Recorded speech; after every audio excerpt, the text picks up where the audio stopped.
and there has not been any substantial improvement in reduction of AT&C losses, and its impact on envisaged in the Uday scheme is yet to be observed. And as I said, it is a medium term this thing, so we'll see the impact in medium term. And the third one important element of Uday was also the tariffs should be cost reflective. Now this is also an area of concern, as DISCOMs are still delaying the filing of the ARRs. This year only 28 out of the 40 utilities have not filed the tariff revision with the regulators. See, some of the progressive regulators, they ensure that they determine the tariff by March or so. So that, because when you delay the things, retrospective collection from the consumers cannot be done. And that creates the hole which is there, it becomes larger and larger. Now, this is just a slide how the evaluation of power market, which has held investment into the conventional energy as on now, going forward, most of the generation is going to come in renewable, how we will, power market intervention is going to get more and more investment. I am not getting into the details because they are very well known and understood by the market. I'll just go to the next slide, that power market intervention, they take care of the market risk and the credit risk. So, introduction of innovative products for customer needs, offtake tenures in line with the credit visibility, a mix of medium-term, short-term products are also have been evolved, and transition from cost-based returns to market-based returns and cost-reflective tariff, and creating value for power, market-based price discovery of power, which has been going on especially in the competitive bidding, whether it was in thermal or solar, which we are seeing. Renewable and hydro, still the cost plus basis tariff is still on. And this has helped market creation in the optimal utilization of generation capacity. So development of power market along with suitable regulations have helped in creating 42% of the capacity from private sector, as I had mentioned in the earlier slide. This continues. What are the sources of power supply? Generation from state generation companies' own generation, long-term sourcing from central generators, NTPC and HPC. Third is pooling from ultra-mega power projects under case 2 bidding. Fourth is procurement through competitive bidding, long-term, medium-term and short-term, and where the power traders are very active also. Fourth is power swap arrangements, the banking arrangement which happens between the state utilities directly, it's a cashless transaction. Fifth one is procurement of hydro sources on bilateral basis, which is there up to 35 years. And the last one is the energy exchanges which have been, the two electronic platforms, India Energy Exchange and Power Exchange India Limited. So the short-term power accounts for about 10% of total electricity generated as on today. Now on the buyer side, one, as I said, one is utilities are the buyers, and second is non-utility, that is the industries etc. which are coming up through open access or through exchanges. Now the industries have been buying either from self-generation, that is captive generation, but that is not a very efficient, and the very smaller plants which are going to contribute more to the pollution etc. So they should be shut down over a period of time. Now second one is they procure from state utilities. Third is they do procurement of power from power traders, generators through competitive bidding or negotiation through open access. And fourth one is procurement from power exchanges. Now this is the status in spite of enabling provisions for non-discriminatory open access in Electricity Act 2003.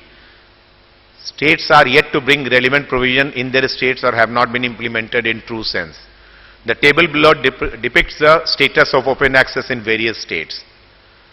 This is very less states have joined, less than 50% have implemented open access, and even if they have implemented, many of them are fully, they have allowed sale purchase both, but many of them are restricted where the red lines have been shown. Yeah, they are the ones where in that either in sale or purchase they are not allowing open accesses. Now, this is the power market trend which is there. Traditional arrangement used to be project life 20-25 years, PPA were also of 20-25 years, and loan tenure, the financial institution, because they give 70:30 is the debt equity norm of a power project. So majority of money, 70% of money comes from lenders, and they have been giving now loans of the tenure of 12 years to 15 years. So IPPs are contributing more capacity additions, various issues coming up in long-term power tie-ups which are leading to disruption in the power availability, and short-term power is only a tool to bridge the temporal demand-supply mismatch. So the outcome of such thing, which was never there 5 years back, is the medium term, which is a product which is emerging very strongly, which is of a tenure 5 to 7 years. The generators as well as buyers both are now preferring, because they can see a visibility of power prices for 3 to 5 to 7 years, but beyond that price visibility cannot be done. Like even we go for this foreign exchange, etc. 3 to 5 years product is the maximum tenure which are available for covering your risk, etc. But beyond 3 to 5 years, it is impossible to get a long-term this thing of. So market is shifting now to medium term, which has been recognized by Government of India also. And even the coal supply, the Ministry of Power has agreed that coal linkage should be supplied from medium term power sale also. But there is, coal ministry is still debating about that, and I'm sure in this financial year this issue should get sorted out. So medium term and short term are going to be the mainstay going forward. And last, looking at the needs of present era, we need to find framework to take care of business interactions of short-term tenure PPAs and long-term loans to make projects viable. I'll cover that in my challenges that I'm covering.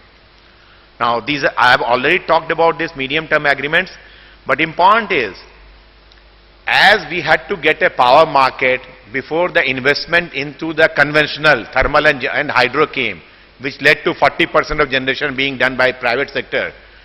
Today there is no market in the renewable sector, and the MNRE, Ministry of New and Renewable Energy, as well as SECI and PTC, we are all working together to start a market in the renewable sector also, which should happen in next 6 months, and this will create the future investment into the Indian renewable sector. Now, one thing which has been talked about because of failure on account of states to bring the open access regime, the Government of India has introduced in the amendment segregation of content and carriage, which is very popular in Europe and London, etc. But it is going to be quite some time before they can pass this Electricity Act.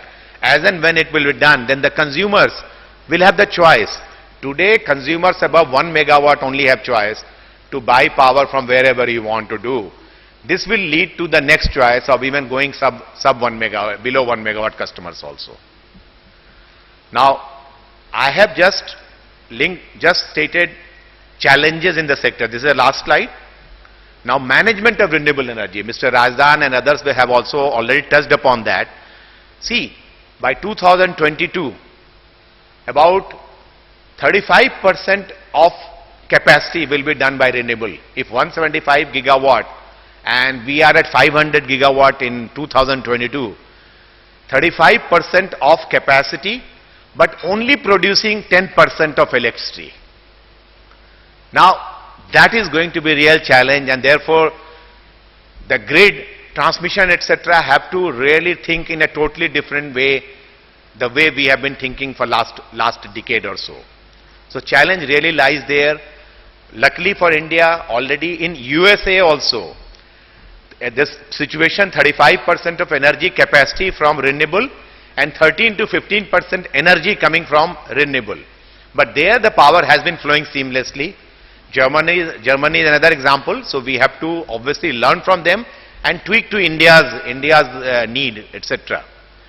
Second thing which I just wanted to say, that adequacy, earlier times, there was a very standard, I mean, this is what someone from a transmission sector gave us a very golden figure, that it takes 1200 days to create a transmission line.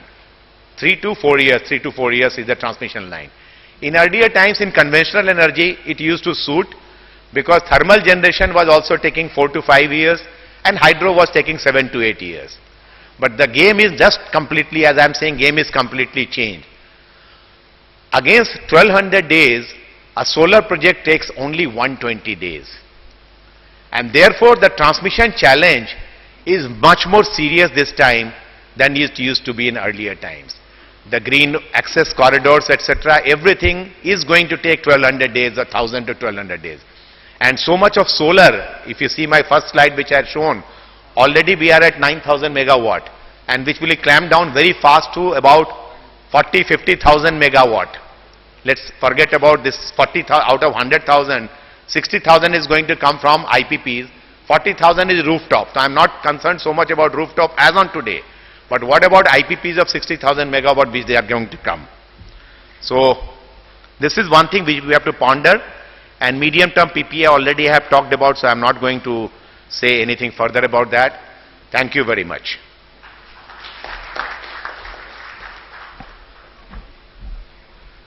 Thank you very much, Deepak, for bringing us up to speed and giving us the power scenario in the country. Before we move on to the next speaker, may I request our President to hand over a memento as a token of our appreciation to Dr. Ajay Mathur. He has to leave because he's taking an afternoon flight back to Delhi.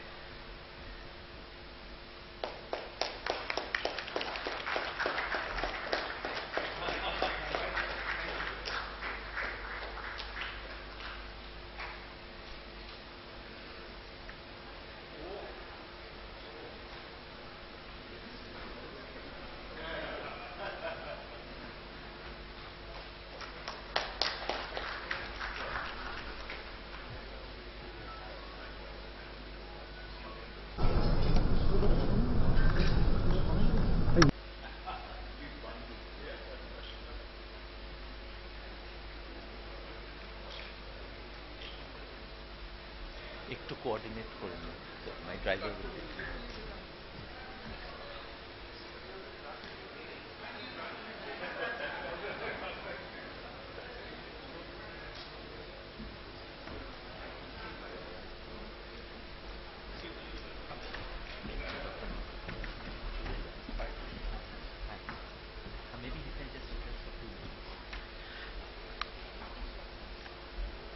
Okay. We come to the next speaker. We now get on to the next speaker. It's more focused, and we have with us Mr. Debashish Gupta. He's the General Manager Special Projects of CESC Limited to address us, speak to us about power distribution, looking into the future, what the scenario is like. Sir. Thank you very much. On behalf of CESC, we thank BCC and I for giving us the opportunity to present a glimpse of what we think would be the power utility of the future, the challenges and opportunities.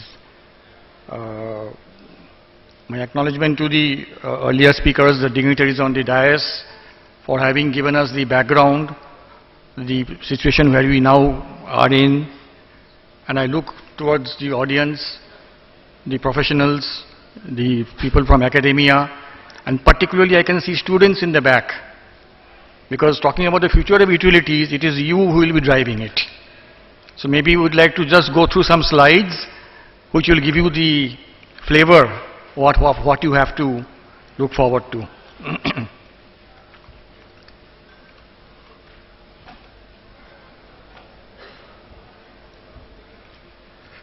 Yeah. Now, before coming to power distribution in the future, let's ask the question, will there be power utilities in the future? It's on a lighter vein. If Mr. Elon Reeves Musk has his way, then every home will be off-grid with individual solar, individual storage. That's on a lighter vein, but that's something really, really happening. That's one end of the spectrum, that everybody comes out of the grid, has his own generation. And the other end of the spectrum is, we have a national grid in India, we already have cross-border links with Bangladesh and with other countries, and there is talk of the African grid, or there are presently African grids, European grids, and ultimately an international grid which will come through. Now, talking about the future, how do utilities operate today? I'm talking about distribution. And where do we see ourselves in the next 10, 20, 30 years? So I've outlined certain points which I'll just talk upon in the main presentation. It starts with, the network has to expand because demand will expand. Demand, we have seen from the speakers' talks, demand will increase. Why will demand increase? Today we have more than 300 gigawatts of power. We are talking about excess power today. But the fact remains that there is suppressed demand. Discoms are not buying power because of the high cost differential between cost of supply and the revenue realized. Then there is latent demand. 35% of India's rural households still don't have power. So if you bring all that in, plus there is artificial suppression right now because, the technologies like LED lamps, high efficiency air conditioners, these are disruptive technologies which are temporarily bringing down the load curve. So these will all get over. We see a balance coming very soon. People have talked about transmission congestion. It's almost now over. You find that the exchange prices across India, north, south, east, west, is the same. More than 60 gigawatts of transmission interconnectivity is there. So the focus really is, for the future, is number one, to meet the growing demand. And the biggest challenge is how do you do it in the existing space, particularly for urban utilities. Area of India is fixed, area of Calcutta is fixed. Okay, demand will double in the next 10, 12 years. We have 150 substations. Can we build 300 substations? Who has the land? Any of you raise your hands who can give CSC land in Dalhousie at any price? That is the biggest challenge for us. How to put in more in less. And that's true for the entire power sector as a whole. Then we'll talk about reliability and quality of power. Today, because of power surplus, load shedding is a thing of the past, but customer delight, customer expectations, quality of power, reliability of power, that will become the differentiator. Particularly when you have a competitive scenario with the new amendments coming in, retail and wire being separated, wire and content, parallel licensees. So with all these interventions coming in, open access down to the, individual customer level, people will have choice. They want choice. So one will have to be on cutting edge, at the, edge of your seats. And then of course we have to make the grid smarter for tighter and closer control and monitoring, lowering the losses, okay, and very effective turnaround. And the most important thing is how to integrate the renewables, which is the topic of today's main discussions. You have solar coming up, wind coming up, a lot of intermittencies come along with it. Okay, how do you handle the intermittencies when there's a cloud passing over some area? Okay, how do you integrate e-vehicles? How do you integrate storage? Are the protocols ready? Are the standards ready? So I'll talk about those in the next few slides. Now, you cannot delink smart cities and smart grids. The two are highly intertwined. Okay? Looking forward, whether you have it on paper or how you look at it, whatever it is, the fact remains we are moving towards smart cities. And three things are very common. One is the electricity will be required by the entire spectrum of the city, all the services. Telecom will be a common infrastructure unless you can afford to have multiple telecom clouds in the city, which is not going to be practical. And third will be the geographical information services. That's again pan-city, pan-state. So these are the common synergies one must look forward to when you talk about smart cities and smart grid. I won't dwell on smart cities because you can see the list of, and that's a topic for a separate discussion. Digital India is one of our dreams. The future is integrated control centers. This is the picture of how the Rio Olympics was monitored. Okay, 30 departments in Brazil, in Rio. They were sitting together, whether it is the police, the traffic, the fire, water, electricity. You had reps from all the, in a single control room for very quick interactions. This is the model which most cities will have to adopt in today's time. okay, with disaster management and such things. It's not that you won't have individual control rooms, you will have. But a common integrated room like this will be the necessity. This is another picture of a focused electrical control room. See, here I want to focus on what is the difference in the control room today. You can come to our Victoria House, see it today. It's not as big as this, but okay, it's near about. But we have to move towards this. The main difference in a nutshell between what you have today and what you're going to have in the future is a huge, huge increase in the volume of data coming in. Okay, exponential increase because of smart meters coming up, because of sensors at the, IoT is coming, Internet of Things, Grid of Things. So there will be exponential increase. How do you analyze all that data? How do you make sense out of it? How do you convert information into wisdom? And most important, how do you visualize the data? The human beings, the brains are limited. Okay, there have to be situational awareness. There will have to be data visualization. Otherwise, it will just be a mumbo jumbo of numbers and data. On a very personal scale, I'll give you an example of situational awareness. Just last month, my daughter was here, my elder daughter. Light her vein again. And then we were having lunch, and her flight was at 6 o'clock, so we thought we'd leave home at 4 o'clock. And then around 3 o'clock or 2:30 or so, her mobile, there was a thing from Google Analytics saying that you must leave about an hour early. Okay, there is heavy traffic congestion. So I asked her, did you key in anything into Google Analytics? Also, no, I bought a phone which has got a free hours of analytics.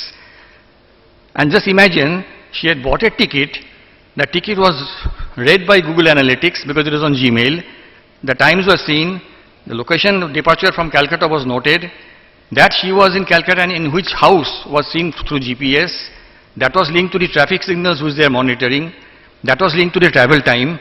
And then a prompt was given that you start early.